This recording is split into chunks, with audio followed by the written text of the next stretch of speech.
Shalom saudara, sebelum kita membaca dan merenungkan firman Tuhan, mari kita berdoa. Roh Kudus, terangilah hati dan pikiran kami dalam kami membaca dan merenungkan firman-Mu, dan nama-Mu yang dimuliakan melalui pemberitaan firman saat ini. Amin.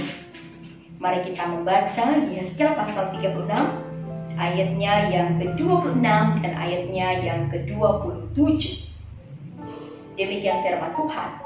Kamu akan kuberikan hati yang baru dan roh yang baru di dalam batinmu, dan aku akan menjauhkan dari tubuhmu hati yang keras dan kuberikan kepadamu hati yang taat. Rohku akan kuberikan diam di dalam batinmu, dan aku akan membuat kamu hidup menurut segala ketetapanku dan tetap berpegang pada peraturan-peraturanku dan melakukannya. Terpujilah Tuhan Yesus Kristus.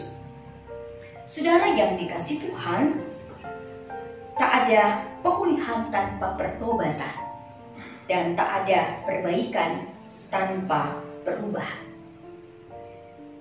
Tujuan panggilan bangsa Israel adalah untuk menyaksikan atau menyatakan pekerjaan dan perbuatan Tuhan bagi bangsa-bangsa lain. Tetapi ternyata Israel telah gagal memenuhi panggilan tersebut.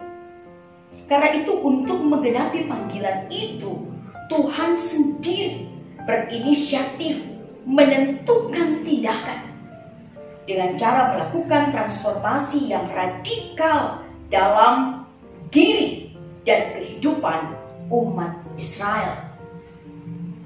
Mengapa Allah melakukan itu? Apa alasan atau dasar Allah mau berprakarsa atau bertindak atas inisiatifnya sendiri untuk mentransformasi umatnya? Jika kita melihat di ayatnya yang ke-22, di situ dituliskan, oleh karena itu katakanlah kepada kaum Israel, beginilah firman Tuhan Allah, bukan karena kamu aku bertindak, hai kaum Israel, tetapi karena namaku yang kudus yang kamu najiskan di tengah bangsa-bangsa di mana kamu datang. Kemudian ayatnya yang ke-32 juga dituliskan hal yang sama. Bukan karena kamu aku bertindak, demikianlah firman Tuhan Allah, ketahuilah itu. Jadi alasannya bukan karena umat Tuhan ini, bukan karena bangsa ini pantas dan layak di hadapan Tuhan untuk kemudian memperoleh anugerah, diubahkan, dan kemudian memperoleh status sebagai umat yang dikuduskan oleh Tuhan. Tetapi jelas Tuhan mengatakan bahwa ini karena Tuhan, ini karena nama Tuhan yang kudus yang telah dinajiskan oleh bangsa Israel. Kepentingan Tuhan demi nama Tuhan yang kudus.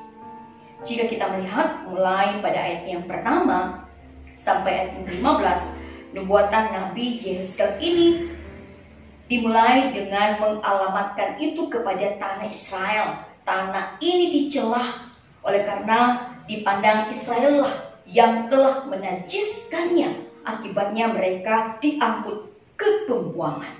Di samping itu juga bangsa-bangsa lain mempertanyakan Tuhan karena mereka boleh melihat bagaimana pada akhirnya umat Tuhan itu sendiri dibuang.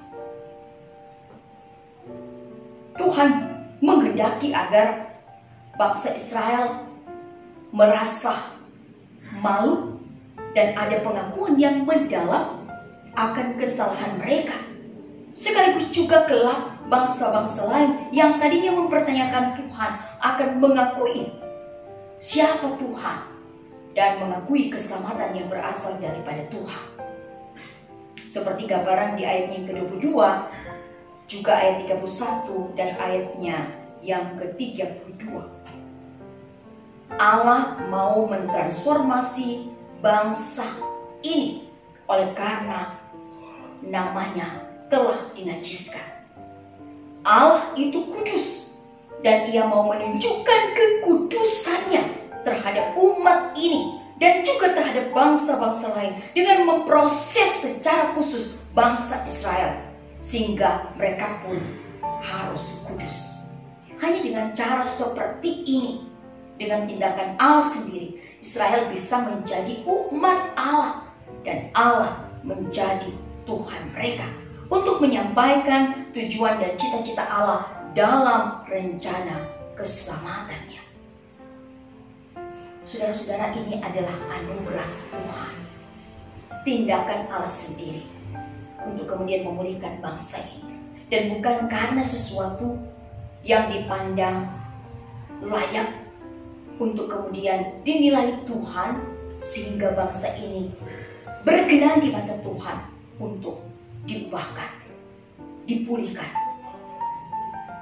dan ditransformasi oleh Tuhan. Bukan, tetapi ini mengatakan bahwa semata-mata karena inisiatif Allah, kasih Allah bagi bangsa ini. Tujuannya adalah untuk menguduskan umatnya. Oleh karena dia adalah kudus, seperti kata Petrus dalam 1 Petrus pasal 1 ayat 15 dan ayatnya yang ke-16. Tetapi hendaklah kamu menjadi kudus di dalam seluruh hidupmu sama seperti Dia yang kudus yang telah memanggil kamu. Sebab ada tertulis, kuduslah kamu sebab aku kudus. Saudara-saudara yang dikasihi Tuhan, apa saja tindakan Allah dalam mengubah bangsa ini untuk kemudian menjadi umat yang kudus, yang pasti transformasi yang dilakukan Allah adalah transformasi holistik. Allah mengumpulkan umatnya, mengembalikan mereka dari pembuangan, menjanjikan tempat tinggal, dan menjadikan mereka sebagai umatnya di tanah perjanjian, seperti gambaran dalam ayatnya yang ke-28. Bahkan berkat kesuburan, ganti kelaparan, semua dipulihkan oleh Tuhan. Kesejahteraan lahirnya diberkati Tuhan bagi bangsa ini. Ayatnya yang ke-26 dan ayatnya yang ke-27 dituliskan, Allah memberikan hati yang baru dan roh yang baru di dalam batin bangsa ini. Allah memberikan hati dan roh baru. Kata memberi dari kata Ibrani Natan berarti juga meletakkan atau menempatkan. Kata ini menunjukkan kepada tindakan Allah sendiri dalam membuat dan menempatkan dalam batin umatnya sesuatu yang baru. Kata baru, kados, kudus. Ya.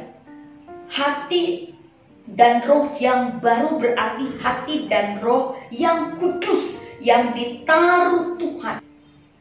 Hati dan roh yang tadinya tertutup terhadap firman Tuhan terus memberontak sehingga tidak ada kebenaran dalam diri mereka, diganti dengan sesuatu yang kudus. Dan ini adalah cara Tuhan agar bangsa ini bisa layak dan bisa berkenan kepada Tuhan.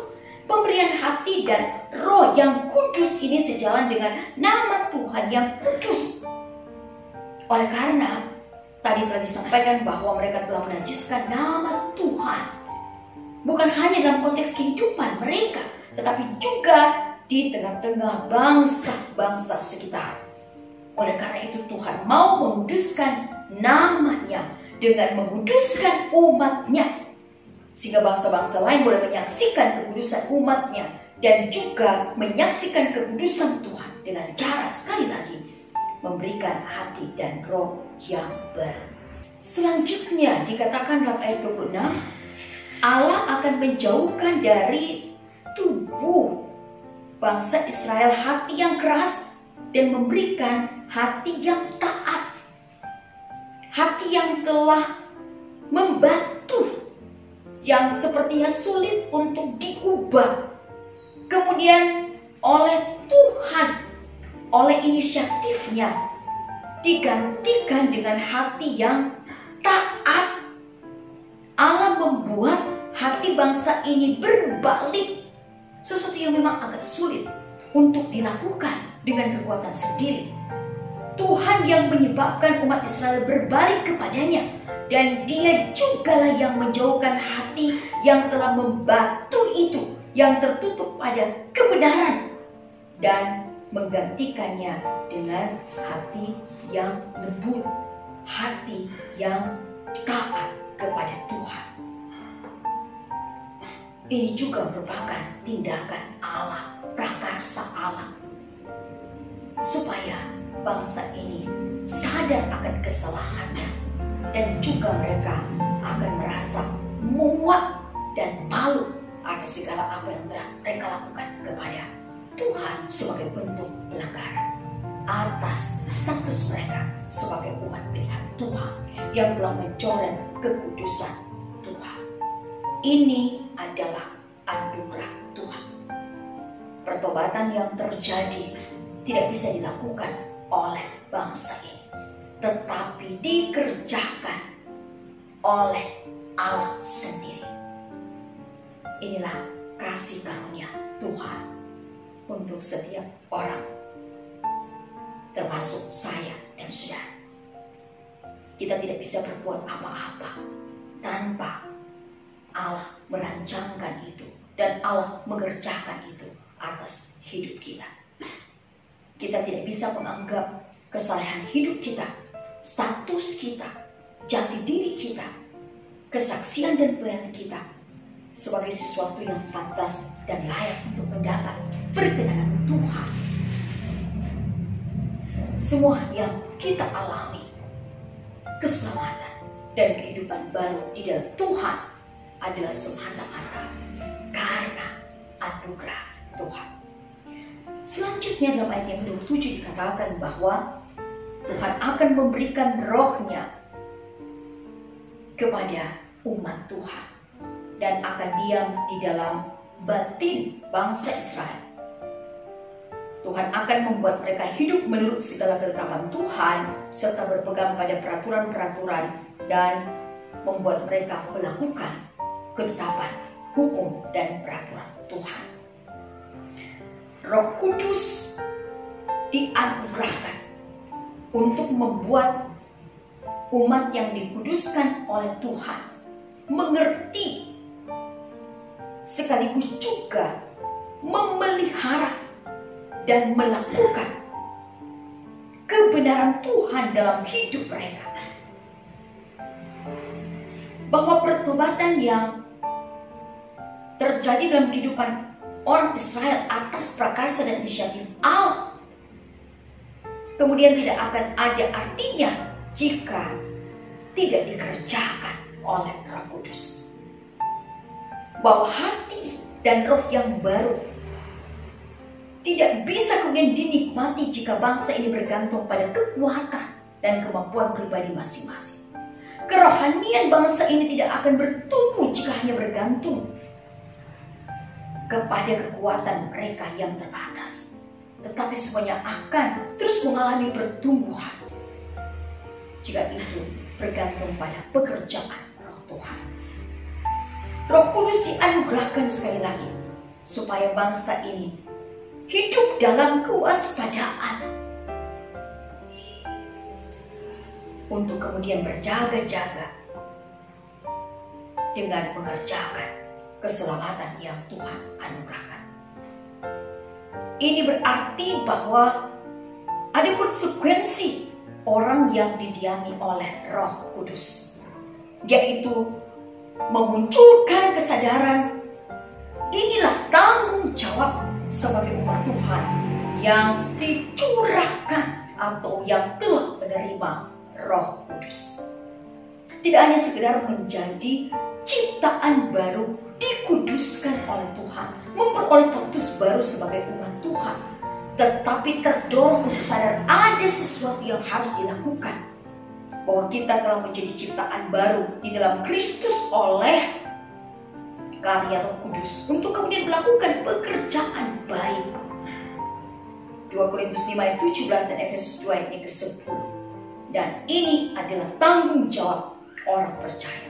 Kehadiran Roh Kudus dalam diri orang percaya adalah melayani sebagai agen transformasi yang akan menyucikan, melindungi, dan menjamin saya dan saudara. Pemberian Roh Kudus sebagai tindakan pemeteraian yang dilakukan oleh Allah untuk memastikan bahwa orang percaya adalah milik Allah dan menjadi jaminan untuk mengalami semua yang disediakan Allah bagi saya dan saudara. 2 Korintus pasal 1 ayat yang ke-22. Saudara, Allah memberikan rohnya untuk menegakkan kekudusannya, membuat juga kita berjaga-jaga sebagai umat yang telah dikuduskannya. Dia akan memampukan kita untuk terus memiliki sifat dan karakter Allah, untuk kemudian dapat bersekutu dengan Dia dalam kekudusannya. Roh Kudus memampukan kita untuk juga melewati masa-masa sukar dengan tetap menjaga jati diri, karena Dia menghendaki kita meresponi segala sesuatu yang terjadi dengan sikap waspada dan sikap yang bertanggung jawab sebagai orang-orang yang telah dikuduskan olehnya, untuk juga tetap menjaga kekudusan Tuhan. Saudara, biarlah namanya yang kudus yang kita muliakan. Amin.